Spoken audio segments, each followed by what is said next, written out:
Welcome to अरियंत। अपना next topic चल रहा है साझेदारी का परिचय। उसका नेक्स्ट टॉपिक था अपने पास साझेदारों का वेतन और कमीशन। जब कोई साझेदार कार्य करेगा तो उसके बदले में उसको वेतन या कमीशन चाहिए।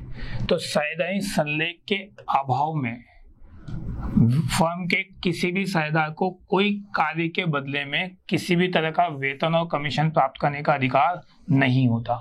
किसी भी साझेदार को कार्य करने का कोई वेतन या कमीशन हम उसको नहीं देंगे जब तक साझेदारी संलेख में इस चीज का प्रावधान नहीं होगा। अगर साझेदारी संलेख में इस चीज का प्रावधान कर रखा है तो उस प्रावधान के अनुसार उसको वेतन या कमीशन जो भी है वो देना बनता है या दिया जाएगा। जो कमीशन है वो कमीशन हम दो तरह से गणना करते हैं।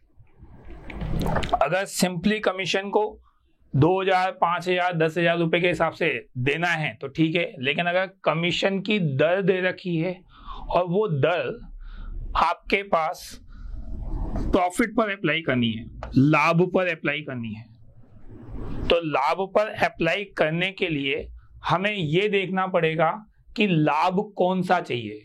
कमीशन दे रहे हैं अपन साझेदार को और कमीशन जो दे रहे हैं वो कमीशन प्रॉफिट पर देना है, लेकिन किस प्रकार के प्रॉफिट पे देना है। ये किस प्रकार के प्रॉफिट का मतलब है, प्रॉफिट को हम दो तरह के हिस्सों में बांटते हैं।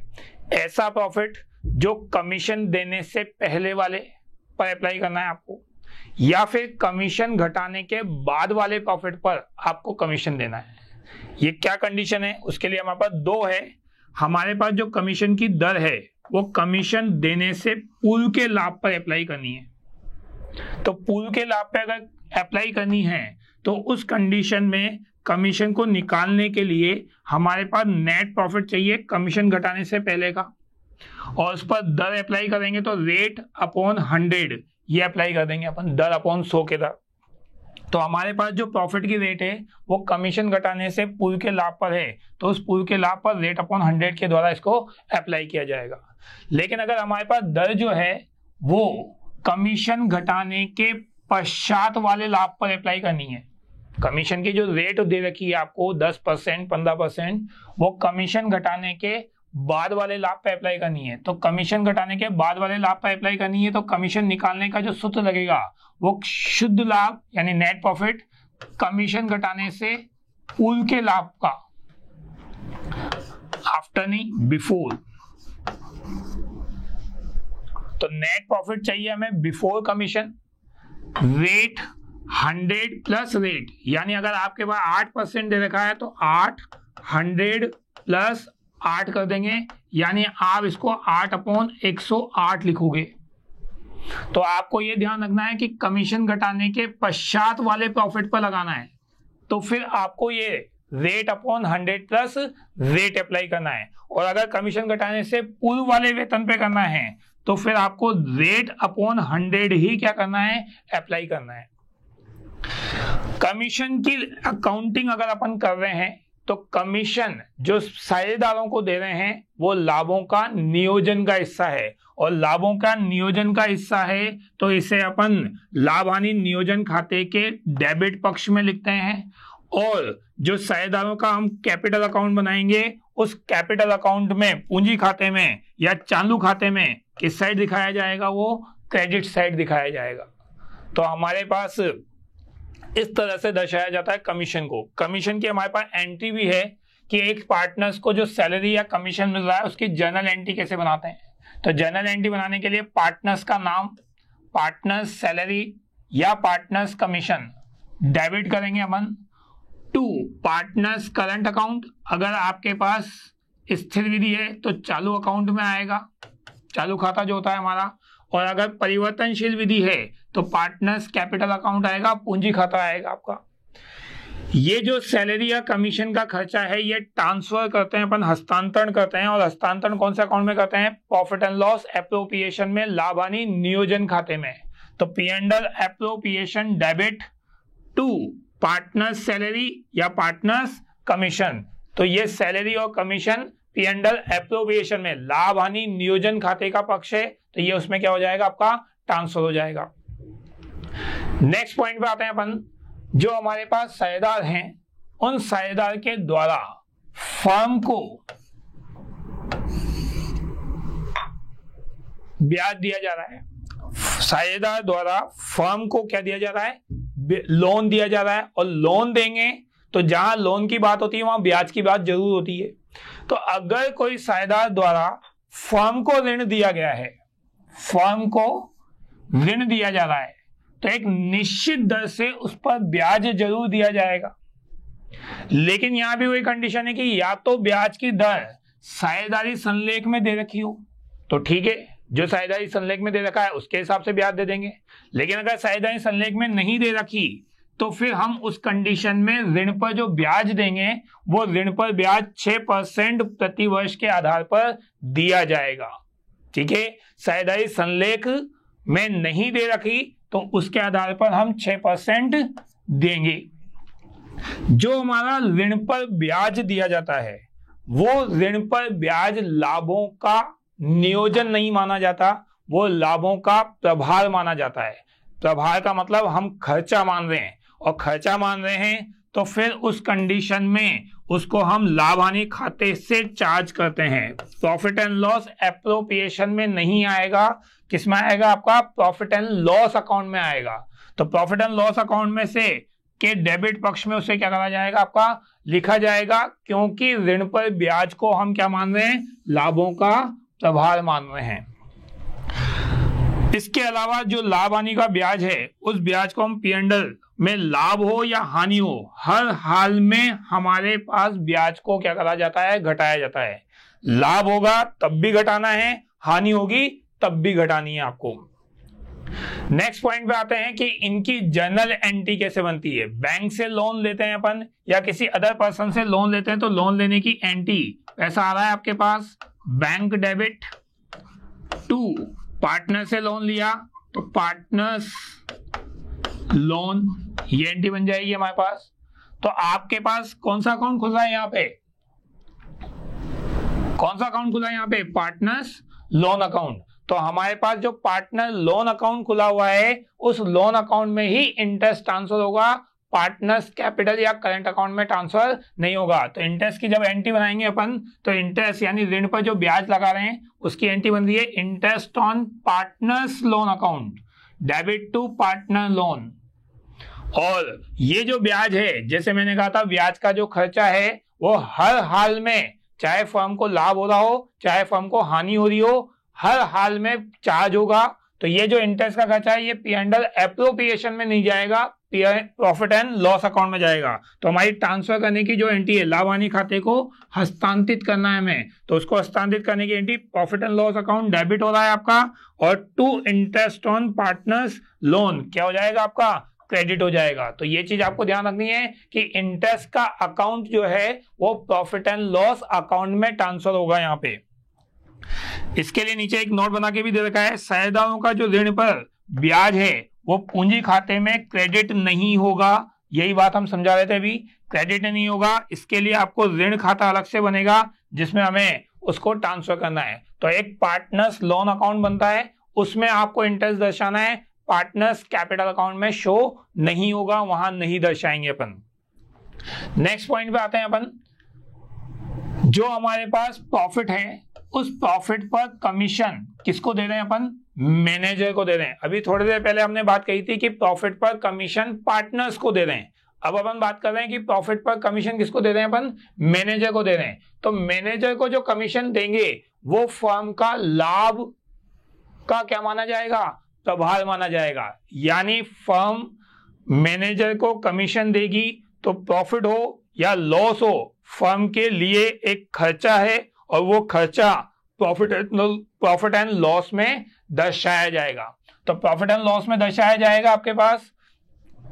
फर्म में प्रॉफिट एंड लॉस में दर्शाने के लिए हमें कमीशन की गणना करनी पड़ेगी, और कमीशन की गणना करने के लिए हमारे पास निम्न विधि का प्रयोग करते हैं। कौन कौन सी विधियां हैं, वापस दो विधियां हैं कि हमारे पास जो कमीशन की दर है, रेट है आपकी, वो ऐसे प्रॉफिट पर है जो कमीशन देने से पूर्व के लाभ पर है। कमीशन की दर ऐसे लाभ पर है जो कमीशन घटाने से पहले पर है, तो पूर्व पर लाभ पर दिया जाएगा। तो कमीशन की दर का लिए सूत्र नेट प्रॉफिट दर अपॉन 100, ये अप्लाई करेंगे अपन। अगर कमीशन ऐसे लाभ पर है जो लाभ घटाने के बाद, यानी कमीशन घटाने के बाद बचेगा, कमीशन की दर ऐसे लाभ पर है जो कमीशन घटाने के बाद वाले लाभ पर मिलेगा, तो उसकी दर, उसके लिए सूत्र क्या लगाएंगे अपन, शुद्ध लाभ नेट प्रॉफिट दर अपॉन 100 प्लस दर। जैसे अभी 2 मिनट पहले मैंने आपको बताया था कि 8 अपॉन 108 कर देंगे अगर हमारे पास कमीशन घटाने के पश्चात वाले लाभ पर अप्लाई करना है। तो 10, अगर रेट 10% दे रखी है तो 10 अपॉन 110 हो जाएगा। तो आपको देखना है कि हमें कौन सा प्रॉफिट अप्लाई करना है, पूर्व वाला या पश्चात वाला। नेक्स्ट पॉइंट आ रहा है हमारे पास, साझेदारों को दिया गया किराया। हम किराया किसको दे रहे हैं, यहां पर साझेदारों को दे रहे हैं। तो ध्यान से सुनना कि आपके पास जो किराया है वो किराया दुकान का हो सकता है, यानी जहां हमारी फर्म चल रही है, हमारा ऑफिस का खर्चा हो सकता है, हमारी फैक्ट्री का रेंट हो सकता है। तो किराया किस जगह का है, व्यवसाय के बिल्डिंग का, जो भी बिल्डिंग जहां भी व्यवसाय चलाया जा रहा है। अगर ये बिल्डिंग साझेदार की नहीं होकर किसी और की होगी तो किराया उसको देना पड़ेगा। तो हम यहाँ किराया किसको दे रहे हैं, साझेदार को दे रहे हैं। इसका मतलब हमने बिल्डिंग किससे किराए पे ले रखी है, साझेदारों से किराए पे ले रखी है। तो फर्म ये कहती है कि भैया बिल्डिंग किसी की भी हो किराया तो देना ही देना है, यानी रेंट का खर्चा भी लाभों का प्रभार माना जाता है। लाभों का प्रभार क्या मानेंगे इसको, लाभों का प्रभार। तो आपका जो किराए का खर्चा है वो फर्म के लिए ऐसा एक्सपेंसेस है, चाहे फर्म प्रॉफिट में हो चाहे लॉस में हो, आपको किराए का खर्चा दर्शाना ही है। तो इस कंडीशन में अपन इस लाभ हानि खाते में दिखा रहे हैं, और कौन से साइड दिखा रहे हैं, इसको डेबिट साइड में दिखा रहे हैं। नेक्स्ट पॉइंट पे आते हैं अपन, साझेदारों द्वारा फर्म से लिए गए ऋण पर ब्याज। अगर कोई साझेदार फर्म से क्या ले रहा है, लोन ले रहा है। अभी इससे पहले वाला जो टॉपिक था वो क्या था कि फर्म लोन ले रही थी साझेदार से। अब हम कह रहे हैं कि फर्म लोन दे रही है, किसको दे रही है, साझेदारों को। तो वैसे तो साझेदारी संलेख में या पार्टनरशिप एग्रीमेंट में ऐसी कोई टर्म्स एंड कंडीशन हम नहीं बताते कि भैया पार्टनर्स को भी लोन देंगे, लेकिन अगर साझेदारी संलेख में कोई प्रावधान रखा गया है तो उसके हिसाब से उस पर ब्याज चार्ज किया जाएगा। लेकिन कंपनी साझेदारी अधिनियम में किसी भी तरह का कोई ऐसा प्रावधान नहीं जोड़ा गया है। जरा पढ़ते हैं, देखो, साझेदारी अधिनियम में साझेदार द्वारा फर्म के लिए ऋण पर ब्याज का कोई प्रावधान नहीं है, कोई प्रावधान नहीं है। लेकिन अगर साझेदारी संलेख में इसके लिए कोई प्रावधान रखा गया है तो साझेदारी संलेख में कोई प्रावधान होगा तो हम उस प्रावधान के अनुसार उस पर ब्याज क्या करेंगे, चार्ज करेंगे। यह ब्याज फर्म के लिए लाभ होता है, इनकम होती है। इसे लाभ हानि खाते के कौन से साइड लिखा जाएगा, क्रेडिट साइड में लिखा जाएगा। इसके अलावा इसको साझेदारों के पूंजी खाते या चालू खाते जो भी स्थिति आएगी उसमें क्या किया जाएगा, क्रेडिट किया जाएगा। जिसके लिए हम जनरल एंट्री बना रहे हैं। देखो क्या एंट्री बन रही है हमारे पास, साझेदारों द्वारा जो ऋण है उस ऋण पर कैसे जितना भी परसेंट ब्याज चार्ज किया है, 5%, 8%, 10%। जैसे अभी 2 मिनट पहले हमने बात कही, साझेदारी संलेख अधिनियम में तो कोई प्रावधान नहीं है, लेकिन अगर साझेदारी संलेख में लिखा हुआ है कि भाई उनसे 10% ब्याज ले सकते हैं तो 10% ब्याज चार्ज करेंगे अपन। तो उसकी एंट्री हम क्या कर रहे हैं, पार्टनर्स कैपिटल अकाउंट डेबिट या करंट अकाउंट डेबिट, जो भी स्थिति होगी उसके हिसाब से, to interest on partners loan. Firm के लिए इंटरेस्ट इनकम है, इसलिए यहां पे इंटरेस्ट को क्या कर रहे हैं, क्रेडिट साइड कर रहे हैं अपन।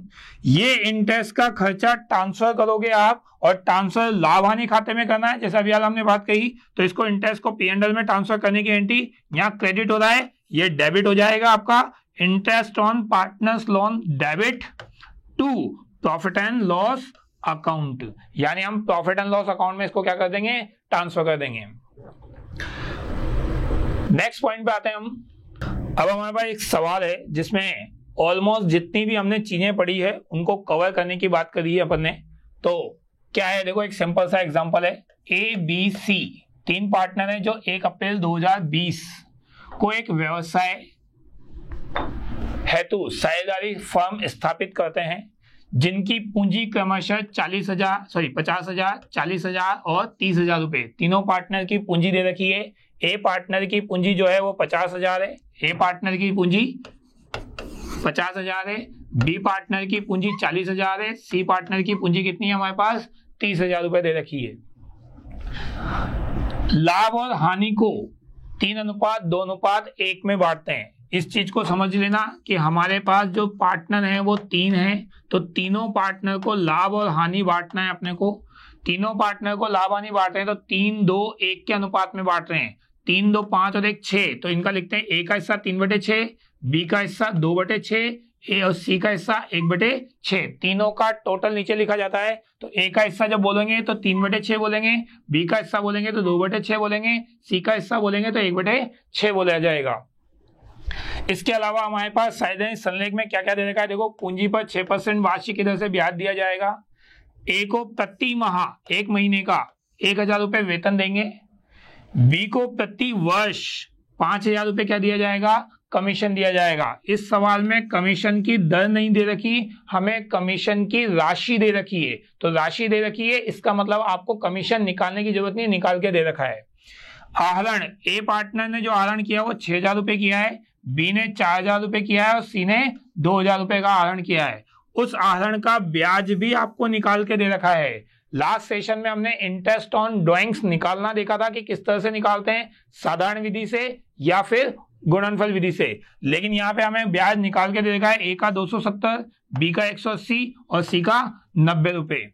और इसके अलावा इस साल जो फर्म ने लाभ कमाया वो कितना कमाया, 35,660 रुपीज, 35,660 रुपए का लाभ कमा के दे रखा है। तो साझेदारों के मध्य लाभ हानि वितरण को दिखाने हेतु 31 मार्च 2021 का लाभ हानि नियोजन खाता बनाना है। तो P&L एप्रोप्रिएशन जो हम फॉर्मेट पढ़ चुके हैं उसको किस तरह से बनाएंगे उसके हिसाब से। तो सबसे पहले P&L एप्रोप्रिएशन के क्रेडिट साइड में हम क्या लिखते हैं, फर्म का लाभ लिखते हैं कि फर्म का लाभ कितना है। तो क्रेडिट साइड की बात करते हैं अपन, लाभ में क्या क्या आएगा देखो। तो ये आपका P&L एप्रोप्रिएशन का फॉर्मेट है। P&L एप्रोप्रिएशन के फॉर्मेट में प्रॉफिट एंड लॉस यानी फर्म का इस साल का वर्ष, करंट ईयर का प्रॉफिट, कौन से ईयर का प्रॉफिट, करंट ईयर का प्रॉफिट। इस साल फर्म ने जो लाभ कमाया कितना कमा रखा है, 35,660 रुपए, ये दे रखा है आपके पास। तो फर्म का प्रॉफिट जो क्वेश्चन में दे रखा है वो लिख दिया हमने सबसे पहले। दूसरा लिखते हैं अपन, क्रेडिट साइड में ही हम आहरण पर ब्याज लिखते हैं। तो आहरण तो दे रखा है लेकिन आहरण नहीं लिखना, आहरण का ब्याज लिखना है। ए ने आहरण पर ब्याज निकाल के दे रखा है 270 रुपए, बी के आहरण पर ब्याज दे रखा है 180 रुपए, सी के आहरण का ब्याज दे रखा है 90 रुपए। तो हमारे पास तीनों साझेदारों के आहरण का ब्याज अपन क्रेडिट साइड में लिख रहे हैं। ये क्रेडिट साइड आपकी इंटरेस्ट ऑन ड्राइंग्स, ए का, बी का, सी का, कितना आ गया आपका, तीनों का टोटल 540 रुपए। अब आते हैं हमारे सवाल में वापस से कि हमें पूंजी पर 6% ब्याज देना है। तो पूंजी देखो, ए की 50,000 है, बी की 40,000 है, सी की 30,000 रुपए है। तो जो पूंजी पर ब्याज देना है वो कितना परसेंट देना है, 6%। पूंजी पर ब्याज जो लिखते हैं अपन वो डेबिट साइड में लिखते हैं। और डेबिट साइड में लिखेंगे तो ए की पूंजी 50,000 थी, उस 50,000 का 6% दे दिया अपन ने। बी की पूंजी 40,000 है तो 40,000 का 6%। सी की पूंजी 30,000 थी तो 30,000 की पूंजी का 6%। ये हमने पूरे एक वर्ष का ब्याज निकाला और पूरा ब्याज टोटल मिला के कितना आ रहा है हमारे पास, 7,200 रुपए। इसके अलावा साझेदारों को क्या देने की बात कही थी जरा वो देखते हैं। तो बी द्वारा साझेदार ए द्वारा ए को प्रति माह 1,000 रुपए क्या देना है, आपको वेतन देना है। तो 1,000 रुपए पर मंथ के हिसाब से 12 महीने का वेतन का खर्चा।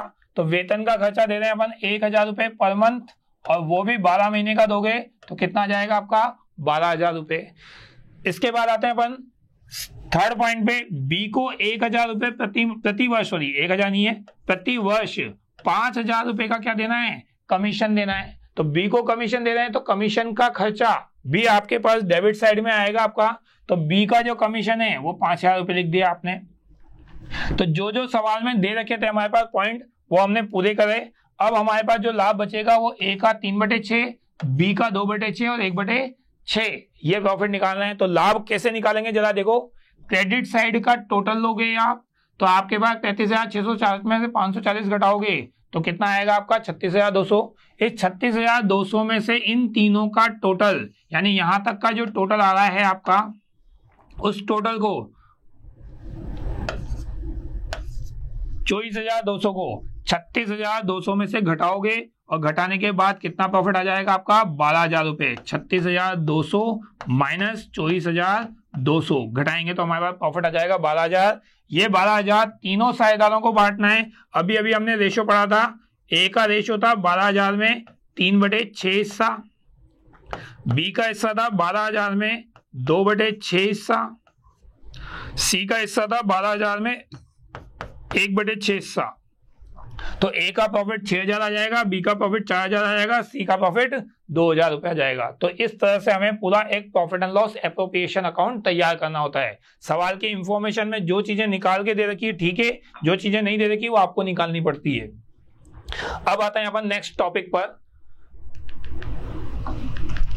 कि हम इतने दिन मतलब इतनी सारी एंट्रीज पढ़ी, सब में पार्टनर्स कैपिटल अकाउंट और पार्टनर्स करंट अकाउंट बनने को आ रहा था कि वो क्या है। तो अब एक बार उसका रिवीजन कर लें। साझेदारों के जो पूंजी खाते होते हैं हमारे पास, वो पूंजी खाते दो तरह के होते हैं, या दो विधियों से बनाए जाते हैं। तो फर्म के पूंजी खाते बनाने की हमारे पास कितनी विधियां हैं? 2 विधियां हैं। पहली विधि होती है स्थिर विधि या स्थायी पूंजी विधि। स्थिर विधि या स्थायी पूंजी विधि जो है आपके पास, उस पूंजी में आपके पास केवल एक ही खाता कैपिटल अकाउंट जो बनता है, उस कैपिटल अकाउंट में केवल पूंजी को दर्शाया जाता है। किसको दर्शाया जाएगा? पूंजी को। और जो हमारे पास दूसरा खाता एक और बनता है, उस दूसरा खाता होता है हमारे पास करंट अकाउंट, चालू खाता। उस चालू खाते में आरण पर ब्याज, वेतन, कमीशन, लाभ, ये सारी चीजें कौन से अकाउंट में जाएगी? आपके पास करंट अकाउंट में दर्शाई जाएगी। तो हमारे पास जो स्थायी विधि है, उस स्थायी विधि में 2 अकाउंट बन रहे हैं हमारे पास, एक पार्टनर्स करंट अकाउंट और दूसरा पार्टनर्स कैपिटल अकाउंट। तो ये आपके पास 2 अकाउंट बनते हैं और इन 2 अकाउंट में हमें ये जितनी भी हमने चीजें बताई थी अभी यार पढ़ी थी पक्की, क्या क्या आता है तो वो सारी लिखते हैं। अब इनके एक बार फॉर्मेट देख लेते हैं अपन। तो हमारे पास पार्टनर्स कैपिटल अकाउंट जो बना रहे हैं, उस पार्टनर्स कैपिटल अकाउंट का आपका फॉर्मेट देखो क्या है कि हमारे पास पार्टनर्स कैपिटल अकाउंट बना रहे हो आप। पार्टनर्स कैपिटल की डेबिट और क्रेडिट साइड, जितने पार्टनर होंगे उतने कॉलम बनेंगे। अगर 2 पार्टनर है तो 2 कॉलम बनेंगे, डेबिट में भी और क्रेडिट में भी। अगर पार्टनर 3 हुए तो कॉलम 3 हो जाएंगे आपके। सबसे पहले आपके पास पुरानी कैपिटल, जिसको बैलेंस बीडी के नाम से दिखाते हैं, ये आपकी ओपनिंग कैपिटल होती है। कौन सी कैपिटल होती है आपकी? Opening capital. वर्ष के प्रारंभ की पूंजी जो है वो ओपनिंग कैपिटल। साल के बीच में अगर कोई कैपिटल लगाई है तो उस एडिशनल कैपिटल को हम बाय कैश या बाय बैंक के नाम से लिखते हैं। और अगर साल के मध्य में कोई कैपिटल निकाल ली तो उसके लिए हम लिखते हैं टू कैश या टू बैंक, विड्रॉल, जो भी विड्रॉल किया है। क्रेडिट साइड का एक्स का जो टोटल आएगा उसमें से हम डेबिट साइड का एक्स घटा देंगे और आपके पास बैलेंस सीडी यानी शेष निकालेंगे। उस शेष को क्या बोल रहे हैं अपन? बैलेंस सीडी के नाम से दर्शाएंगे। कैरेट डाउन, इधर का टोटल वाई का बैलेंस घटाओ, घटाने के बाद जो शेष बचेगा वो शेष भी आपका बैलेंस सीडी होगा। सीडी का मतलब होता है कैरेट डाउन और बीडी का मतलब होता है ब्रॉट डाउन। ये जो क्लोजिंग बैलेंस आया आपका, ये बैलेंस शीट में दर्शाया जाता है। यानी आपकी एक्स की कैपिटल और वाई की कैपिटल कहां पे दर्शाई जाएगी? आपकी बैलेंस शीट में दर्शाई जाएगी। दूसरी बात, सामान्यतः हमारी एडिशनल कैपिटल और विड्रॉल कैपिटल कभी कभार ही होती है, इसलिए इस विधि को हम स्थिर विधि बोलते हैं। क्योंकि हमारा ओपनिंग बैलेंस जैसे अगर 1 लाख है तो क्लोजिंग बैलेंस भी 1 लाख ही होगा अगर उसमें कोई एडिशनल कैपिटल और विड्रॉल कैपिटल नहीं है तो। यानी कैपिटल के दोनों शेष सेम आ जाते हैं। ओपनिंग 1 लाख है तो क्लोजिंग भी कितना बता रहे हैं अपन? 1 लाख ही बता रहे हैं। तो अगर एडिशनल कैपिटल होगी तो कैपिटल में चेंजेस होगा, लेकिन एडिशनल कैपिटल या विड्रॉल ऑफ कैपिटल हर साल नहीं होती, इसलिए जनरली कैपिटल स्थिर रहती है, इसलिए अपन इसको स्थिर विधि से बोल देते हैं। पहला अकाउंट बनता है हमारा पार्टनर्स कैपिटल, दूसरा अकाउंट बनता है हमारा पार्टनर्स करंट अकाउंट। तो पार्टनर्स करंट अकाउंट का जो फॉर्मेट होता है उसको पढ़ने से पहले हम बात कर लें कि पार्टनर्स करंट अकाउंट में क्या क्या आएगा। तो साझेदारी फर्म में अगर स्थिर विधि से अकाउंट बना रहे हैं अपन, स्थिर विधि से जो अकाउंट बना रहे हैं उसका दूसरा पार्ट है हमारे पास कि करंट अकाउंट बनाएंगे। तो करंट अकाउंट में हमारे पास पूंजी के अतिरिक्त जो अदर चीजें बची, अदर लेन देन बचे, अभी बात कही थी हमने बहुत सारे, उन सारे लेन देनों को यहाँ लिखेंगे। डेबिट साइड में क्या क्या लिखेंगे? ड्रॉइंग्स, इंटरेस्ट ऑन ड्रॉइंग्स, हानि, ये डेबिट साइड में आएगी। क्रेडिट साइड में क्या क्या लिख रहे हैं? पूंजी पर ब्याज, वेतन, कमीशन, लाभ, ये सब क्रेडिट साइड में लिखा जाएगा जब अपन करंट अकाउंट बनाएंगे। तो करंट अकाउंट का जो शेष होता है वो शेष डेबिट भी हो सकता है और क्रेडिट भी हो सकता है। जमा शेष का मतलब क्रेडिट होता है, नाम शेष का मतलब डेबिट होता है। तो पार्टनर्स करंट अकाउंट बनाते समय हमें इस चीज का ध्यान रखना है कि करंट अकाउंट या कैपिटल अकाउंट जो हम बना रहे हैं उनके शेष क्या बचेंगे। तो कैपिटल अकाउंट का तो क्रेडिट ही बचता है, लेकिन करंट अकाउंट का शेष डेबिट भी हो सकता है और क्रेडिट भी हो सकता है। करंट अकाउंट का फॉर्मेट देखते हैं अपने पास। तो करंट अकाउंट के फॉर्मेट में पार्टनर्स करंट अकाउंट के कॉलम उतने ही बनेंगे जितने आपके पास पार्टनर होंगे। 2 पार्टनर है तो 2 कॉलम, 3 पार्टनर होंगे तो 3 कॉलम। एक्स और वाई के डेबिट और क्रेडिट साइड दोनों। सबसे पहले हम बात करते हैं बैलेंस के। तो थोड़ी देर पहले अभी अपन ने पढ़ा कि करंट अकाउंट का बैलेंस डेबिट भी हो सकता है और क्रेडिट भी हो सकता है। तो अगर क्रेडिट हुआ तो आप क्रेडिट साइड में दिखाओगे, ठीक है, और डेबिट हुआ तो कौन सी साइड दिखाएंगे अपन, डेबिट साइड में दिखाएंगे। क्रेडिट ओपनिंग बैलेंस है आपका तो क्रेडिट साइड में दिखाओ। अगर आपके पास डेबिट बैलेंस है तो आप किस साइड दिखाओ, डेबिट साइड में दिखाओ, ठीक है। इसके अलावा जो जो चीजें हमने प्रॉफिट एंड लॉस एप्रोप्रिएशन के क्रेडिट साइड में लिखी थी वो यहां पर डेबिट साइड में आएगी।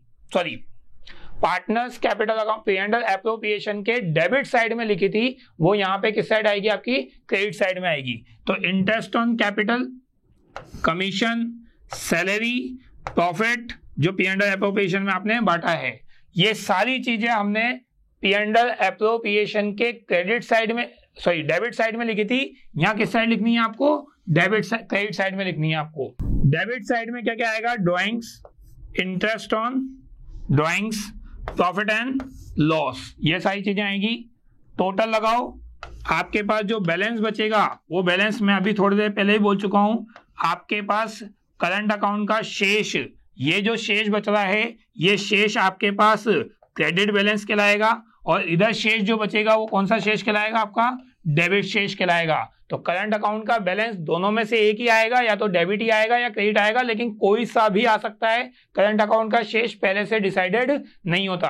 अगर हमें किसी क्वेश्चन में करंट अकाउंट के शेष दे रखे हैं लेकिन ये नहीं बता रखा कि कौन सी विधि से बना रहे हैं, यानी वो डेबिट है या वो क्रेडिट है, करंट अकाउंट के जो शेष हैं वो डेबिट दे रखे हैं या क्रेडिट दे रखे हैं, ये इस चीज की कोई इंफॉर्मेशन हमारे सवाल में नहीं है। तो नहीं है, उस केस में हम करंट अकाउंट के शेष क्रेडिट ही मानते हैं। फिर बोल रहा हूं, अगर करंट अकाउंट के शेष के साथ ये नहीं बता रखा कि वो डेबिट है या क्रेडिट है, तो फिर उस कंडीशन में हम करंट अकाउंट के शेष को क्या मानते हैं, क्रेडिट ही मानते हैं। लेकिन अगर दे रखा है तो जो दे रखा है उसके हिसाब से, डेबिट दे रखा तो डेबिट साइड में लिख देंगे, क्रेडिट देगा तो क्रेडिट साइड में लिख देंगे, और हम जो निकालेंगे जिस साइड का टोटल ज्यादा होगा उस साइड के टोटल में से घटा देंगे। जो बैलेंस आएगा अगर इस साइड आया तो वो क्रेडिट शेष कहलाएगा, अगर बैलेंस इस साइड आया तो वो कौन सा शेष कहलाएगा, आपका डेबिट शेष कहलाएगा। ये करंट अकाउंट का फॉर्मेट है आपका। अब आता है अपन नेक्स्ट टॉपिक पर। अगर हमारी स्थिर विधि की जगह परिवर्तनशील विधि से पार्टनर्स कैपिटल अकाउंट बना जाए, दूसरी विधि है हमारे पास पार्टनर कैपिटल अकाउंट बनाने की, जो कौन सी है आपके पास, परिवर्तनशील पूंजी विधि, fluctuating capital method. Fluctuating capital method में एक ही अकाउंट बनता है, पार्टनर्स कैपिटल अकाउंट। तो चैप्टर टॉपिक के नाम से हमें पता लग रहा है कि परिवर्तनशील पूंजी यानी कि कैपिटल में हर साल परिवर्तन होगा, कैपिटल एक जैसी नहीं रहेगी। कैपिटल में क्या होगा, आपका परिवर्तन होगा। तो कैपिटल में जो परिवर्तन हो रहा है उस परिवर्तन का कारण क्या है कि हम कैपिटल अकाउंट में सारी चीजें लिख देते हैं। कैपिटल के साथ साथ interest on capital, interest on drawings, आपके पास प्रॉफिट, ये सारी चीजें पार्टनर्स कैपिटल अकाउंट में क्या कर दी जाती है, लिख दी जाती है। जल्दी से इसका फॉर्मेट देख लेते हैं, क्या फॉर्मेट है। देखो, तो हमारे पास जो परिवर्तनशील विधि से पार्टनर्स कैपिटल अकाउंट बनेगा उसका फॉर्मेट दे रखा है आपके पास, पार्टनर्स कैपिटल अकाउंट। और पार्टनर्स कैपिटल का हमेशा क्रेडिट बैलेंस आएगा, इसलिए सबसे पहले ओपनिंग बैलेंस जो दिखाएंगे वो किस नाम से दिखाएंगे अपन, balance dot down balance BD के नाम से। कौन सी साइड दिखा रहे हैं अपन, क्रेडिट साइड दिखा रहे हैं। फिर उसके बाद कोई एडिशनल कैपिटल लगाई तो उसके लिए बाय कैश।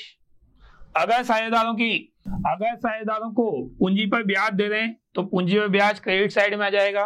अगर साझेदारों को सैलरी दे रहे हैं तो सैलरी आ जाएगी। कमीशन दे रहे हैं तो कमीशन आ जाएगा, जिस साझेदार को दे रहे हो उस साझेदार के अकाउंट में आएंगे। अगर दोनों साझेदारों को दे रहे हैं तो दोनों के साझेदारों में सैलरी लिखेंगे। अगर हम एक्स पार्टनर को सैलरी दे रहे हैं और वाई को नहीं दे रहे तो सैलरी सिर्फ एक्स पार्टनर के में लिखेंगे, वाई पार्टनर की सैलरी है ही नहीं तो आएगा भी नहीं। फर्म का जो बचा हुआ लाभ होता है वो हम पी एंड एल एप्रोप्रिएशन में बांटते हैं। तो जो भी प्रॉफिट आपने बांटा है वो एक्स का प्रॉफिट एक्स के अकाउंट में, वाई का प्रॉफिट वाई के अकाउंट में डालना है। सेम कंडीशन आपके पास यहां आपके पास दे रखा है कि प्रॉफिट एंड लॉस का डेबिट बैलेंस है, लेकिन ये आपको जनरली नहीं मिलेगा तो आप फिलहाल तो इसको अवॉइड करें। हमारे पास कैश, अगर कैपिटल को विड्रॉल कर रहे हैं तो वो टू कैश में, पार्टनर्स ने कोई ड्राइंग्स करी है तो वो ड्राइंग्स दोनों पार्टनर की, एक्स की ड्राइंग एक्स के अकाउंट में, वाई की ड्राइंग्स वाई के अकाउंट में। इंटरेस्ट जो ड्राइंग्स पे चार्ज किया है वो ड्राइंग का इंटरेस्ट आपके पास आ जाएगा। और अगर हमारे पास फर्म में प्रॉफिट की जगह लॉस हुआ तो वो लॉस भी आप डेबिट साइड में ही दिखाओगे, यानी हमारे कैपिटल अकाउंट में वो सारी चीजें आ जाएगी जो हम करंट अकाउंट में लिख रहे थे।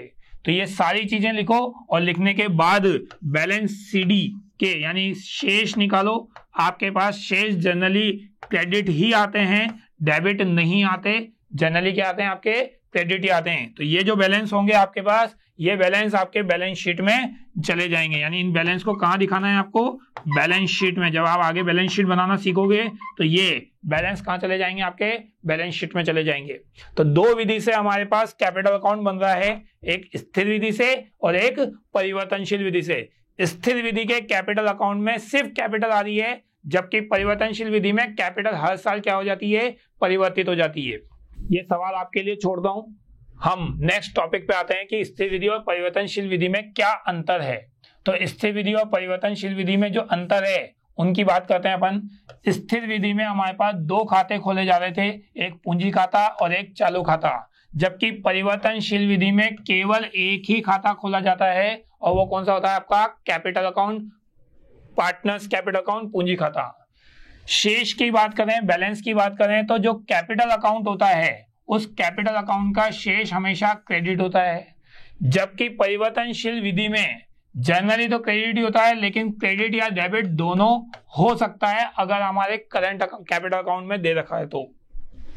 पूंजी जो है आपकी, वो पूंजी सामान्यतः स्थिर रहती है। स्थिर रहने का मतलब है आपके पास कैपिटल में परिवर्तन नहीं होता। साल के शुरू में कैपिटल 1 लाख है तो साल के अंत में भी कैपिटल 1 लाख ही होगी, उसमें ज्यादातर हर साल चेंजेस नहीं होते। जबकि परिवर्तनशील विधि में हर साल पूंजी के खातों में क्या होता है, आपका परिवर्तन होता रहता है। लेखांकन करते वक्त स्थिर विधि में जो पूंजी खाता है उसमें पूंजी के अतिरिक्त अन्य व्यवहारों को कौन से खाते में लिखा जाता है, आपके पास चालू खाते में लिखा जाता है। जबकि परिवर्तनशील विधि जो है हमारी, उस परिवर्तनशील विधि में सारे लेन देन पार्टनर्स कैपिटल अकाउंट में दर्शाए जाते हैं। तो ये दोनों हमारे पास मेन अंतर है। अब इनसे रिलेटेड हमारा एक क्वेश्चन जो हमने अभी अभी डिस्कस ड्रॉप किया था, अब उस पर डिस्कस कर लेते हैं क्या क्या है। देखो एक छोटा सा क्वेश्चन है जिसमें सारी बातें इंक्लूड कर लेंगे अपन। PQR एक फर्म में साझेदार हैं जिनके कितने साझेदार दे रखे हैं, 3, 2, 1 का रेशियो में लाभ हानि को बांटेंगे। उनकी पूंजी 5 लाख और 3 लाख और 2 लाख दे रखी है। P को 2000 रुपए मासिक वेतन और अतिरिक्त लाभ पर 10% क्या देंगे, कमीशन देंगे। और यहाँ कमीशन के साथ साथ देखो पॉइंट जोड़ दिया, कमीशन कौन से लाभ पे चाहिए, कमीशन देने के बाद वाले लाभ पर चाहिए। इसके अलावा प्रत्येक साझेदारों को 5% पूंजी पर ब्याज देना है। और साझेदारों में लाभ कितना बता रहा है, इस साल का लाभ, करंट ईयर का प्रॉफिट कितना है हमारे पास, 2 लाख रुपए का है। लाभ हानि नियोजन खाता और साझेदारों के पूंजी खाते बनाने हैं दोनों विधि से, स्थिर विधि से और परिवर्तनशील विधि से। अभी अभी अपन ने फॉर्मेट पढ़ा, अब उसके रिलेटेड अपन अकाउंट पढ़ रहे हैं। तो जरा देखो उधर, सबसे पहले प्रॉफिट का डिस्ट्रीब्यूशन करेंगे, चाहे कोई सी भी विधि से अकाउंट बनाओ। पहले प्रॉफिट बटेगा आपका, और प्रॉफिट बांटने के लिए P&L से हम प्रॉफिट कितना लेके आए, 2 लाख रुपए। पार्टनर्स को सैलरी दे रहे हो 2000 रुपए मासिक के आधार पे, तो 1 महीने की 2000 सैलरी है तो 12 महीने की सैलरी कितनी हो जाएगी आपकी, 24,000 रुपए। इसके अलावा इंटरेस्ट ऑन कैपिटल जो है आपके पास, वो दे रहे थे अपन 5%। तो जितनी पूंजी है उसका 5% निकाल लो।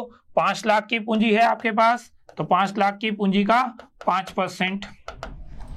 3 लाख की पूंजी है तो 3 लाख की पूंजी का 5%, अगर 2 लाख की पूंजी है तो उसका 5% इंटरेस्ट ऑन कैपिटल आ जाएगा टोटल। कमीशन देना है आपको 10%, तो कमीशन कैसे देंगे अपन, 2 लाख में से पहले आप ये घटाओगे, 2 लाख में से पहले ये घटाएंगे, जो प्रॉफिट बचेगा उस प्रॉफिट में कमीशन देने के बाद वाला फॉर्मूला लगाना है आपको। और हमने अभी आज बाद वाले फॉर्मूले में क्या पढ़ा था, रेट प्लस 100 प्लस रेट। तो जो हमारा प्रॉफिट आएगा उस प्रॉफिट पर रेट हमें 10% दे रखी है, तो 10/110 अप्लाई कर देंगे, ये कमीशन की अमाउंट आ जाएगी। और जो बैलेंस बचेगा उस बैलेंस को हम बोलेंगे हमारा बचा हुआ लाभ। और लाभ को कैसे बांटना है, आपको दिया हुआ था कि PQR को लाभ कैसे बांटना है, 3-2-1 में। तो 3/6 हिस्सा P का, 2/6 हिस्सा Q का, 1/6 हिस्सा R का, तीनों का लाभ आ गया। तो प्रॉफिट को बांटने का तरीका P&L एप्रोप्रिएशन। अब अपन बात कर रहे हैं कि खाते कौन सी विधि से रख रहे हैं अपन, कैपिटल अकाउंट स्थिर विधि से रख रहे हैं। तो स्थिर विधि से कैपिटल अकाउंट रखने के 2 मेथड होते हैं हमारे पास, 2 अकाउंट बनते हैं हमारे पास, पार्टनर्स कैपिटल अकाउंट और पार्टनर्स करंट अकाउंट। जब स्थिर विधि से रखते हैं तो सवाल में विधि का नाम दे रखा है तो ठीक है, नहीं तो हमें क्वेश्चन की इंफॉर्मेशन पढ़ के पता लगाना पड़ेगा कि हमें स्थिर विधि से अकाउंट रखना है या परिवर्तनशील विधि से लगाना है। क्वेश्चन की मेथड कहते हैं क्वेश्चन की इंफॉर्मेशन में अगर आपको सिर्फ कैपिटल अकाउंट के शेष दे रखे हैं, करंट अकाउंट के शेष नहीं दे रखे, तो परिवर्तनशील विधि से बनाना। अगर सवाल में कैपिटल अकाउंट और करंट अकाउंट दोनों के शेष दे रखे हैं तो अपन फिर स्थिर विधि से अकाउंट बनाएंगे। लेकिन अगर सवाल में इंफॉर्मेशन से पता लगाना है तब ऐसे करना है। अगर सवाल में लिख के दे रखा है कि आपको स्थिर विधि से बनाना है तो हमारे पास कोई चॉइस नहीं है, जो दे रखी है उसी से बनाना है। यहाँ हमारे पास दोनों विधियां बना ली है। फिलहाल पहले अपन स्थिर विधि की बात करते हैं। तो स्थिर विधि से अगर अकाउंट बना रहे हैं तो 2 अकाउंट बन रहे हैं हमारे, पार्टनर्स कैपिटल अकाउंट और partners current account. Capital account में बैलेंस BD 5 लाख, 3 लाख और 2 लाख, तीनों पार्टनर की कैपिटल है। कैपिटल में कोई एडिशनल कैपिटल नहीं है, कोई कैपिटल विड्रॉल नहीं है, तो आपका ओपनिंग बैलेंस भी यही आएगा और आपका क्लोजिंग बैलेंस भी यही आएगा। इसीलिए मैंने आपसे कहा था कि पूंजी जो है वो पूंजी स्थिर है आपकी, यानी पूंजी में परिवर्तन नहीं होगा आपका। पार्टनर्स करंट अकाउंट की बात कर रहे हैं अपन। पार्टनर्स करंट अकाउंट के ओपनिंग बैलेंस इस सवाल में नहीं है, यानी बैलेंस BD। जैसे मैंने आपसे कहा था, आपने पूरा सवाल पढ़ा भी कि हमारे पूरे सवाल में पार्टनर्स करंट अकाउंट के कोई बैलेंस नहीं दे रखे। डेबिट होते तो डेबिट साइड में लिखते, क्रेडिट होते तो हम क्रेडिट साइड में लिखते, लेकिन हमारे पास सवाल में ऐसे कोई बैलेंस नहीं दे रखे। तो बैलेंस नहीं है तो छोड़ो, आपके पास जो चीजें दे रखी है, जो ये क्रेडिट वाली चीजें हैं, ये सब ये जो डेबिट वाली चीजें हैं, ये सब किस साइड चल जाएगी, आपकी क्रेडिट साइड में चल जाएगी। सैलरी P को दे देते, P के अकाउंट में लिख दी।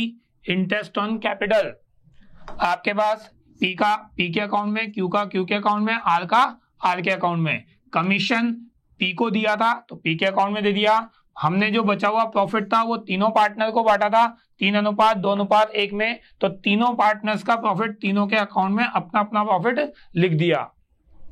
डेबिट साइड में हमारे पास ड्राइंग्स आती है, इस सवाल में नहीं है।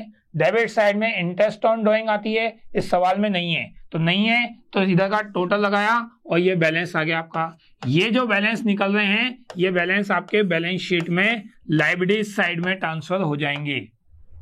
ठीक है, तो स्थिर विधि से अगर अकाउंट बनाते हैं तो स्थिर विधि से हमारे पास 2 अकाउंट बन रहे हैं, पार्टनर्स कैपिटल और partners current account. Capital account में सिर्फ कैपिटल आएगी और बाकी अदर ट्रांजैक्शन किस में चले जाएंगे, आपके करंट अकाउंट में चले जाएंगे। अब अपन बनाते हैं परिवर्तनशील विधि से। दूसरा हमारा सवाल था कि हमें परिवर्तनशील विधि से पार्टनर्स कैपिटल अकाउंट बनाना है। तो अगर परिवर्तनशील विधि से पार्टनर्स कैपिटल अकाउंट बनाना है तो हमारा एक ही अकाउंट बनेगा, पार्टनर्स कैपिटल अकाउंट, और एक ही अकाउंट बनता है। इसका मतलब हमें जितनी भी सारी चीजें, जितने भी ट्रांजैक्शन किए वो सारे के सारे किस में लिखेंगे, अपन पार्टनर्स कैपिटल अकाउंट में लिखेंगे। तो सबसे पहले कैपिटल अकाउंट में 5 लाख, 3 लाख और 2 लाख आपके पास कैपिटल का ओपनिंग बैलेंस लिख दिया। बाकी सारी चीजें जो हमने प्रॉफिट एंड लॉस एप्रोप्रिएशन के डेबिट साइड में लिखी थी वो यहाँ किस साइड ट्रांसफर हो जाएगी, आपकी क्रेडिट साइड में ट्रांसफर हो जाएगी। Salary, interest on capital, commission और तीनों पार्टनर्स का प्रॉफिट। डेबिट साइड में हम ड्राइंग्स लिखते हैं, इंटरेस्ट ऑन ड्राइंग लिखते हैं, लेकिन यहाँ आपके पास सवाल में नहीं है इसलिए यहाँ पे कुछ भी नहीं आ रहा। इधर का टोटल लो और टोटल लेने के बाद ये बैलेंस कैलकुलेट करो आप। ठीक है, और ये तीनों बैलेंस परिवर्तनशील विधि से पढ़ा रहे हैं। देखो साल के शुरू में 5 लाख कैपिटल थी, साल के अंत में कैपिटल 6,17,000 समथिंग हो गई, यानी कैपिटल में परिवर्तन हो गया। तो इसलिए अपन ने इस विधि को क्या बोला था, परिवर्तनशील विधि बोला था। तो परिवर्तनशील विधि में एक ही अकाउंट बनेगा, पार्टनर्स कैपिटल अकाउंट। नेक्स्ट आते हैं अपन साझेदारी के खाते अगर अपन बंद कर देते हैं, पार्टनर्स कैपिटल अकाउंट बना लिया, प्रॉफिट डिस्ट्रीब्यूट कर लिया, सारे खाते क्या कर दिए अपन ने, बंद कर दिए। और बंद करने के पश्चात हमें उन खातों में क्या करना पड़ रहा है, समायोजन करना पड़ रहा है। तो ये समायोजन कैसे करेंगे, अब अपन उस चीज पे आते हैं। यानी हमने हमारे खाते बना लिए और खाते बनाने के बाद हमें पता लगा कि उन खातों में किसी न किसी तरह का कोई एडजस्टमेंट करना बाकी रह गया, यानी या तो हम खातों में कोई गलती कर चुके हैं जिसको हमें सुधार करना है, या फिर हमने उन खातों में कोई चीज लिखना ही भूल गए तो उसका सुधार करना है। तो खाते बंद करने के पश्चात हमें उसमें क्या करना है, सुधार करना है। तो सुधार करने के लिए हमें एक जर्नल एंट्री द्वारा, सुधार प्रविष्टि द्वारा हमें उन खातों में क्या करना पड़ता है, सुधार करना पड़ता है। तो ये जो सुधार करना है उसके लिए हमें खाते बंद होने के पश्चात, खाते वर्ष के अंत में जब खाते बंद कर दिए हमने, तो बंद करने से पूर्व वर्ष के दौरान हुए समस्त व्यवहारों का लेखा कर दिया जाता है। परंतु कई बार खाते बंद करने के बाद कुछ अशुद्धियां का पता चलता है, जैसे किसी व्यवहार के लेखांकन में भूल या त्रुटि हो गई, या इन अशुद्धियों का सुधार नहीं किया जाए तो फर्म के अंतिम खाते सही आर्थिक स्थिति नहीं दर्शाएंगे, जिनके लिए हमें सुधार समायोजन प्रविष्टि करनी पड़ती है। अब सुधार समायोजन प्रविष्टि करने से क्या होगा कि जो गलत खाते बने उनका क्या हो जाएगा, सुधार हो जाएगा, और व्यापार के सही आर्थिक स्थिति को क्या कर देंगे, वो दर्शा देंगे। हमारे पास जो सुधार करने के तरीके होते हैं उनमें ये बता रहा है आपको कि निम्नलिखित व्यवहारों का समायोजन किया जाता है। यानी हमारी अशुद्धियां हुई तो उन अशुद्धियों को सुधार करने के लिए किन प्रकार के लेन देनों का लेखा करा जाता है, या किस प्रकार की अशुद्धियों को सुधार किया जाता है। तो पहला बता रहा है आपका पूंजी पर ब्याज, अशुद्ध जैसे लेखा करना भूल जाना, कम ब्याज या अधिक ब्याज, ये सब चीजें आपके पास। आहरण पर ब्याज का लेखा नहीं किया आपने, साझेदारों को वेतन या कमीशन का लेखा नहीं किया आपने, लाभ हानि का विभाजन अनुपात में कोई परिवर्तन कर दिया हो आपने, गलत लाभ का विभाजन कर दिया हो आपने, ये सब चीजें खाता बंद करने के पश्चात हमें पता लग रही है। तो इस तरह की अगर अशुद्धियां की है आपने, तो उन अशुद्धियों को सुधार करने के लिए हमें समायोजन प्रविष्टि करनी पड़ती है। लिखा हुआ है देखो, खातों में अशुद्धि होने के फलस्वरूप विभाजित लाभ में किसी भी प्रकार किसी साझेदार को अधिक राशि प्राप्त हो जाती है और किसी साझेदार को कम राशि प्राप्त हो जाती है। जब लाभों का विभाजन गलत होगा तो डेफिनेटली ये होगा कि किसी को ज्यादा मिल रहा होगा और किसी को कम मिल रहा होगा। तो इसके लिए समायोजन प्रविष्टि करने से पूर्व समायोजन हेतु एक विश्लेषण तालिका बनाते हैं अपन, यानी अपने को ये बताना पड़ेगा कि हमने किस तरह की अशुद्धि को किस तरह से सुधार किया है। तो एक विश्लेषण तालिका बनती है हमारी, और उस तालिका से एक जर्नल एंट्री क्या कही जाती है, प्राप्त की जाती है आपकी। किस तरह का होता है जरा वो भी देख लेते हैं अपन। तो हमारे पास एक स्टेटमेंट है, देखो, statement showing requirement for adjustment, यानी जो गलतियां हुई है उनको सुधार करने के लिए। तो हमारे पास देखो यहाँ दो पार्टनर ले रखे हैं अपन, एक्स और वाई, और ये फर्म के टोटल यानी डेबिट और क्रेडिट का जो टोटल लेते हैं वो टोटल साइड आपकी। इंटरेस्ट ऑन कैपिटल कौन सी साइड लिखते हो आप, क्रेडिट साइड, और इन दोनों का टोटल यहाँ आ जाएगा आपका। पार्टनर सैलरी एंड बोनस, तो पार्टनर सैलरी और बोनस, तो ये सैलरी जो होती है या बोनस होता है वो कौन सी साइड आता है, डेबिट साइड, और वो डेबिट साइड लिखने के बाद हम उसका टोटल यहाँ दिखा देंगे। कमीशन, पार्टनर को जो कमीशन दे रहे हो वो यहाँ लिख देंगे अपन, ये टोटल। आपको इंटरेस्ट ऑन ड्राइंग दे रहे हैं तो इंटरेस्ट ऑन ड्राइंग्स आपके पास, इंटरेस्ट ऑन ड्राइंग्स जो है आपके पास ये तो क्रेडिट साइड में, और इंटरेस्ट ऑन ड्राइंग किस साइड आएगा आपका, डेबिट साइड में। तो इनको लिखा जाएगा इस तरह से, और लिखने के बाद यहाँ क्या लेना है अपन, इनको टोटल लेना है। टोटल लोगे तो डेफिनेटली एक टोटल ज्यादा आ रहा होगा, एक टोटल कम आ रहा होगा, तो एक प्रॉफिट और एक लॉस को प्रेजेंट करेगा। अगर प्रॉफिट आ रहा है तो क्रेडिट साइड में डिस्ट्रीब्यूट हो जाएगा, अगर लॉस आ रहा है तो डेबिट साइड में डिस्ट्रीब्यूट हो जाएगा। फिर इनका जो टोटल लिए हैं, एक साइड ज्यादा आ रहा होगा, एक साइड कम आ रहा होगा, यानी डेबिट या क्रेडिट अंतर आएगा आपका, डेबिट में या क्रेडिट में, डेबिट में या क्रेडिट में क्या आ रहा होगा, अंतर आ रहा होगा। तो अगर अंतर क्रेडिट का आ रहा है तो जो बची हुई अमाउंट होगी वो क्रेडिट होगी। जैसे मान लेते हैं 2000 की अमाउंट है यहाँ पे और यहाँ 3000 की अमाउंट है, तो आपके पास जो ये अंतर आ रहा है वो 1000 का आ रहा है। 1000 का क्या आ रहा है आपका कि क्रेडिट ज्यादा है, तो ये डिफरेंस क्या कहलाएगा आपका, क्रेडिट कहलाएगा। सेम ऐसे ही इसका अंतर जो होगा, इसका जो अंतर आ रहा है वो 4000 और 3000 आ रहा है, तो इन दोनों में आपके पास 1000 रुपए का जो डिफरेंस आ रहा है वो डेबिट आ रहा है आपका। तो इससे ये पता जाएगा कि y का अकाउंट 1000 रुपये में कम करना है और x का अकाउंट 1000 रुपये से बढ़ाना है। तो जिस पार्टनर्स का नुकसान हो रहा है उसको तो अपन डेबिट कर देंगे। 1000 रुपये से किसका डेबिट हो जाएगा आपका, y का। तो y कैपिटल अकाउंट तब लिखेंगे जब परिवर्तनशील विधि होगी, अगर स्थिर विधि होगी तो कैपिटल की जगह क्या आ जाएगा आपका, करंट अकाउंट आ जाएगा। 1000 रुपये इसका क्रेडिट हो रहा है तो यहाँ क्रेडिट लिख देंगे, x account, x capital account. अगर इस परिवर्तनशील विधि है तो क्रेडिट और अगर स्थिर विधि है तो डेबिट। हमें इस तरह से प्रेजेंट करना है।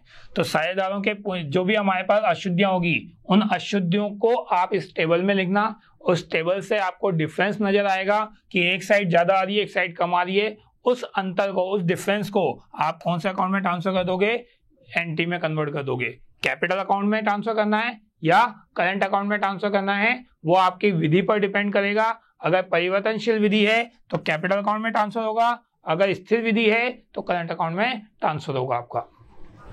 हमारे पास कुछ स्पष्टीकरण दे रखा है। देखो, पूंजी पर ब्याज, वेतन या बोनस कमीशन के समायोजन के लिए फर्म का ऋण डेबिट किया जाता है और साझेदारों के खाते क्या किए जाते हैं, आपके क्रेडिट किए जाते हैं। तो अभी आज आपने बात कही थी कि ये जो वेतन बोनस कमीशन है वो क्रेडिट में लिख रहे हैं अपन, और अगर आहरण पर ब्याज होगा तो किस साइड लिखेंगे अपन, डेबिट साइड में लिखेंगे। आहरण पर ब्याज जो है वो आपका डेबिट साइड में लिखा जाता है पार्टनर्स कैपिटल अकाउंट में।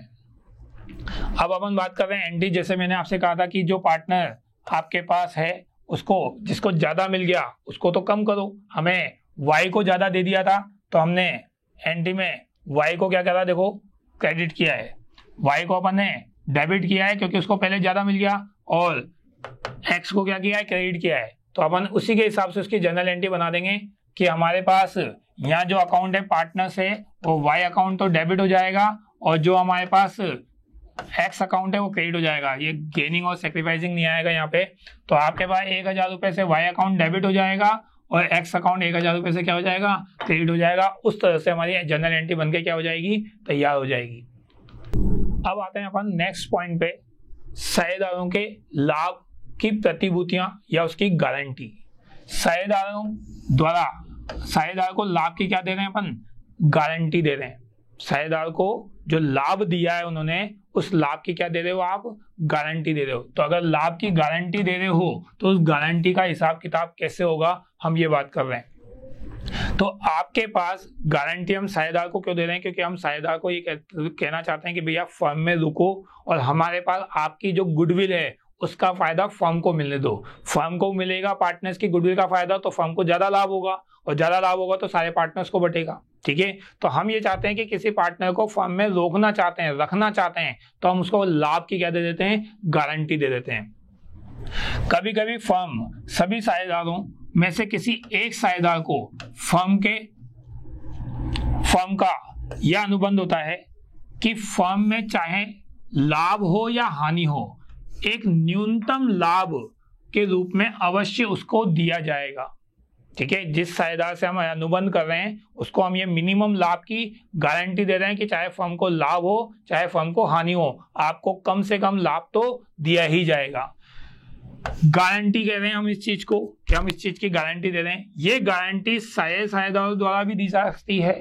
हो सकता है साझेदारों में से कोई एक साझेदार गारंटी दे दे। ये डिपेंड करेगा कि उस अनुबंध के अंतर्गत गारंटी किसके द्वारा दी गई है। साझेदार देंगे तो साझेदार उस गारंटी को पूरा करेंगे। अगर गारंटी किसी एक साझेदार ने दी है तो फिर वो गारंटी को पूरा करेगा। एक से अधिक साझेदार द्वारा नहीं दी जा सकती, दी जा सकती है। और उसको हम 3 हिस्सों में बांटते हैं, 4 हिस्सों में बांटते हैं कि गारंटी को कैसे पूरा करना है।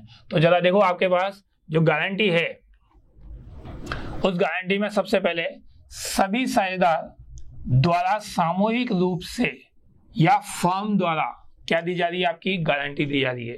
सारे साझेदार मिलकर गारंटी दे रहे हैं या फिर पूरी फर्म गारंटी दे, एक ही बात है। जैसे फॉर एग्जांपल हम ये कहें कि हमारे पास 3 पार्टनर हैं और 3 पार्टनर्स में सी को ए और बी गारंटी दे रहे हैं, तो सी को गारंटी दे रहे हैं ए और बी, तो आपके पास ए और बी तो बचे सी को गारंटी देने वाले, और तो कोई पार्टनर है नहीं। तो यूं भी बोल सकते हैं कि सारे साझेदार दे रहे हैं, या यूं भी बोल सकते हैं फर्म की तरफ से दे रहे हैं, क्योंकि ये बचे हुए पार्टनर फर्म के ही तो पार्टनर है। तो हमारे पास कंडीशन यहाँ है कि सी को लाभ की गारंटी दे रहे हैं। मिनिमम लाभ तो हम उसको देना ही देना है, चाहे फर्म को लाभ हो चाहे हानि हो। इसके अंतर्गत वर्ष के अंत में ज्ञात विभाजन योग्य लाभों में से सर्वप्रथम उस साझेदार को जिसको अपन ने गारंटी दी है, उस साझेदारों का हिस्सा अलग किया जाता है कि भैया पहले उसका ज्ञात कर लो। जैसे सी को हमने गारंटी दी 15,000 के लाभ की, अब मान लो इसका जो 1/6 हिस्सा है वो 6 हिस्सा 9,000 ही आ रहा है, यानी जितना प्रॉफिट है उसमें हमने सी का हिस्सा निकाला 1/6। अब वो हिस्सा कितना आ रहा है आपका 9,000, जबकि गारंटी कितनी दे रखी है हमने 15,000 रुपए की। तो पहले सी को 15,000 दे दो ताकि वो तो शांति से बैठ जाए कि भैया मुझे 9 ही मिल रहे थे, लेकिन आपने गारंटी 15 की दी है तो मुझे 15 तो मिल गए। तो ये सी शांति से बैठ जाएगा कि 15,000 रुपए मिल गए। अब बचा हुआ जो लाभ होगा वो कौन दोनों बांट लेंगे, ए और बी बांट लेंगे। तो यहाँ क्लियर लिखा हुआ है, यदि उसके लाभ की राशि न्यूनतम गारंटी की राशि से कम है तो अंतर की राशि अन्य साझेदारों द्वारा उनके लाभ हानि विभाजन में क्या कर दी जाएगी, वहन कर दी जाएगी। ठीक है, तो आप ऐसा कर सकते हो, या तो पहले इसको दे दो 15,000, बाकी जो बचेगा वो ये बांट लेंगे, या फिर पहले इसको 9,000 दे दो। कितना कम पड़ रहा है, 6,000 रुपए कम पड़ रहे हैं, तो ये बचा हुआ 6,000 रुपए ए और बी बांटेंगे। और ए और बी कौन से अनुपात में बांटेंगे, इनके लाभ हानि अनुपात में। दोनों तरीके हैं, आप किसी भी आधार पर प्रॉफिट को बांटकर गारंटी को पूरा कर सकते हो। ये दोनों तरीके अप्लाई किए जा सकते हैं हमारे पास। नेक्स्ट बात करते हैं अपन गारंटी की, कि यहाँ गारंटी जो दे रहा है वो एक साझेदार दे रहा है। अभी तो हम बात कर रहे थे 2 साझेदारों की, अब बात कर रहे हैं एक साझेदार की। सेम पॉइंट लेता हूं मैं आपसे कि हमारे पास 3 साझेदार हैं और सी को हमने गारंटी दे रखी कि भैया 1/6 का हिस्सा जो मिलेगा वो कम से कम कितना मिलेगा, तेरे को 15,000 रुपए मिल रहा है। लेकिन हमने जब प्रॉफिट बांटा तो सी को 6,000 की जगह कितना प्रॉफिट मिला, 9,000 मिला। तो सी शांति से कैसे बैठ सकता है, उसको तो पूरे 15,000 चाहिए, तो 6,000 और देने पड़ेंगे आपको। अब ये 6,000 की गारंटी अगर कोई एक साझेदार दे रहा है, एक साझेदार का मतलब या तो ए देगा या बी देगा, तो जो साझेदार गारंटी देगा उसके प्रॉफिट में से 6,000 रुपए क्या हो जाएंगे, आपके कम हो जाएंगे। तो ये सारा काम हम प्रॉफिट एंड लॉस एप्रोप्रिएशन में दर्शाते हैं। लेकिन अगर प्रॉफिट कम पड़ रहा है तो प्रॉफिट जिस साझेदार ने गारंटी दी है उस साझेदार के प्रॉफिट में से क्या कर देंगे, हम उसको 6,000 रुपए कम कर देंगे, और जिसको पूरी करनी है, जिसको गारंटी देनी है, उसके 6,000 रुपए प्रॉफिट क्या कर देंगे, जोड़ देंगे। तो इसका पूरा 15,000 हो जाएगा, लेकिन इसका जितना प्रॉफिट होगा उसमें से 6,000 क्या हो जाएगा, आपका कम हो जाएगा।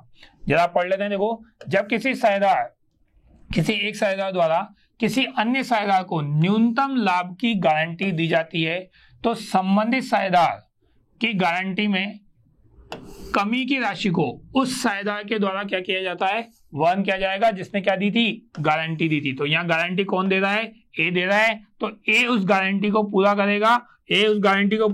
तो ए का प्रॉफिट 6,000 रुपए से क्या हो जाएगा, आपका कम हो जाएगा, जबकि सी का प्रॉफिट 6,000 रुपए बढ़ जाएगा। तो सी की तो गारंटी पूरी हो जाएगी और ए अपने प्रॉफिट में से क्या हो जाएगा, 6,000 रुपए कम कर देगा। नेक्स्ट पॉइंट पे आते हैं हमारे पास, एक से अधिक साझेदारों द्वारा दी गई गारंटी। अब यहाँ हम बात कर रहे हैं कि गारंटी एक से अधिक साझेदार दे रहे हैं, तो एक से अधिक अगर साझेदार गारंटी दे रहे हैं तो सारे साझेदार मिलकर उस गारंटी को क्या करेंगे, पूरा करेंगे। एक से अधिक साझेदारों द्वारा किसी साझेदार को न्यूनतम लाभ की गारंटी दी जाती है तो उस दशा में लाभ का लेखा उसी तरह किया जाएगा जैसे एक साझेदार द्वारा गारंटी देने का किया जाता है। केवल गारंटी की कमी की राशि संबंधित साझेदारों के निर्धारित अनुपात में वसूल किया जाएगा। अभी मैंने थोड़ी देर पहले एक एग्जांपल दिया था कि ए और बी गारंटी को पूरा कर रहे हैं तो उनके लाभ हानि में बांटेंगे, लाभ हानि अनुपात में बांट रहे हैं, तब तो फर्म गारंटी को पूरा करवा दी उनसे कि भैया फर्म की तरफ से। अब हम कह रहे हैं कि यहाँ साझेदारों द्वारा गारंटी दी गई है तो उनका कोई ना कोई निर्धारित अनुपात होगा जिसमें वो हानि को क्या करेंगे, वहन करेंगे। तो जरा एक बार एग्जांपल से समझा देता हूं। ए बी सी का लाभ हानि अनुपात है 3:2:1, यानी इसको 1/6 लाभ देना है। अब हमारे पास सी को गारंटी दे रखी हमने कि भाई 15,000 का लाभ मिलेगा। सी को गारंटी दे रखी हमने 15,000 के लाभ की। अब 15,000 के लाभ की जगह सी को जब 1/6 हिस्सा दिया तो कितना आया हमारे पास, 9,000 रुपए। 9,000 है तो वो कहेगा भाई मुझे 6,000 रुपए और दो, तो 6,000 रुपए और देंगे तब जाके उसको 15,000 रुपए मिलेंगे। ये 6,000 रुपए जो और दे रहे हैं ये ए और बी वहन करेंगे, लेकिन उसके लिए कोई ना कोई अनुपात अलग से निर्धारित किया जाएगा। लाभ हानि अनुपात में नहीं दे रहे, लाभ हानि अनुपात में देंगे तो फर्म द्वारा गारंटी पूरी करना हो जाएगा। साझेदार अगर गारंटी पूरी कर रहे हैं हमारे टॉपिक के हिसाब से तो उनका अनुपात निर्धारित करेंगे कि भाई 6,000 को किस बांट रहे हैं, जो भी मान लें, जैसे बराबर मान लें कि 6,000 में से आधा हिस्सा तो ए देगा और आधा हिस्सा बी देगा, तो 3,000 का प्रॉफिट ए के हिस्से में से कम हो जाएगा और 3,000 का प्रॉफिट बी के हिस्से में से क्या हो जाएगा, आपका कम हो जाएगा। तो इस प्रकार साझेदारों द्वारा गारंटी को पूरा किया जाता है। नेक्स्ट पॉइंट पे आते हैं अपन। फर्म को हानि होने की दशा में साझेदार को क्या दे रहे हैं अपन, गारंटी दे रहे हैं। तो फर्म को अगर हानि होगी और हमने किसी साझेदार को लाभ की गारंटी दे रखी है तो कंफर्म है कि उसकी गारंटी तो पूरी करनी ही पड़ेगी। तो अगर किसी वर्ष फर्म को हानि होती है तो साझेदार को दिए गए लाभ की गारंटी का लेखा निम्न प्रकार से किया जाएगा। क्या करा जा रहा है, देखो, जिस पर साझेदार को लाभ की गारंटी दी गई है उसके हिस्से की हानि उसे दे दी जाएगी। लाभ की राशि अन्य साझेदारों को पूर्व निर्धारित अनुपात में क्या कर दी जाएगी, वहन कर दी जाएगी। तो जिस साझेदार को हमें देनी है गारंटी, पहले उसके लाभ दे दो और जो हिस्सा बचेगा वो अन्य साझेदारों द्वारा उनके लाभ हानि अनुपात में क्या कर दिया जाएगा, बांट दिया जाएगा। तो यहाँ कंडीशन ये है कि जिसको प्रॉफिट देना है उसको तो प्रॉफिट ही देना है, बचा हुआ हिस्सा यानी जो भी आपके पास लॉस के रूप में प्रॉफिट आएगा वो प्रॉफिट बाकी साझेदार यानी अन्य साझेदार जो बचेंगे वो साझेदार अपने लाभ हानि अनुपात में उसको क्या कर देंगे, बांट लेंगे। एक लास्ट पॉइंट बचा हुआ है हमारा, साझेदार द्वारा फर्म को गारंटी। अब यहाँ उल्टा हो रहा है। अभी हमने जो टॉपिक पढ़ा था वो क्या पढ़ा था कि गारंटी हम साझेदार को दे रहे थे, अब साझेदार द्वारा गारंटी दी जा रही है फर्म को।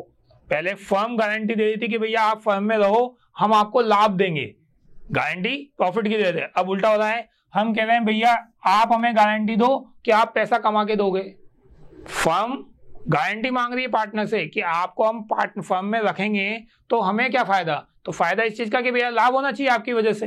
तो हम यहाँ पे वो बात कर रहे हैं कि साझेदार द्वारा फर्म को क्या दे दी जा रही है, एक निश्चित लाभ कमाने की गारंटी दी जा रही है।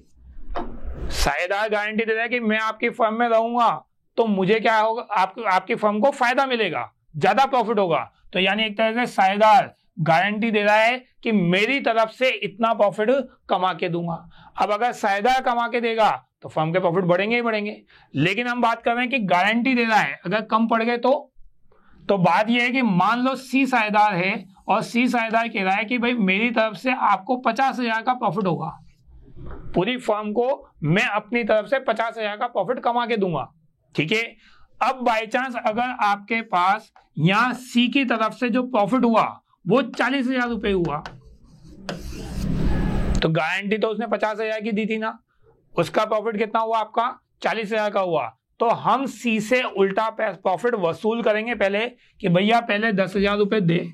तो सी से वसूल करोगे तो सी का कैपिटल अकाउंट या करंट अकाउंट डेबिट हो जाएगा, आपका कैपिटल या करंट अकाउंट जिससे भी आपको वसूल करना है वो क्या हो जाएगा, डेबिट हो जाएगा और फर्म के प्रॉफिट बढ़ जाएंगे, यानी P&L एप्रोप्रिएशन में उस 10,000 का प्रॉफिट क्या हो जाएगा, इंक्लूड हो जाएगा। भाई 50,000 की गारंटी दी थी, 40,000 वो कमा के दे रहा है, तो 40,000 तो उसकी तरफ से प्रॉफिट हो गया। कितने कम पड़े, 10,000 रुपए कम पड़े, तो हम सी से जो वसूल करेंगे वो कितना वसूल करेंगे, 10,000 वसूल करेंगे। तो हम यहाँ बात करेंगे एक निश्चित लाभ कमाने की गारंटी दे रहा था, वो गारंटी अगर वो पूरी कर देता है तो ठीक है, लेकिन अगर नहीं करता तो उस कमी की राशि को साझेदार के पूंजी खाते से डेबिट किया जाएगा, और पूंजी खाते की जगह यहाँ कैपिटल अकाउंट भी हो सकता है, करंट अकाउंट भी हो सकता है, क्योंकि दो विधि से अकाउंट बनते हैं। और लाभ हानि खाते में क्या करेंगे अपन, उसको क्रेडिट करेंगे। तो आपकी एंट्री बनेगी C capital account debit to P and L appropriation, अगर गारंटी पूरी नहीं होती तो।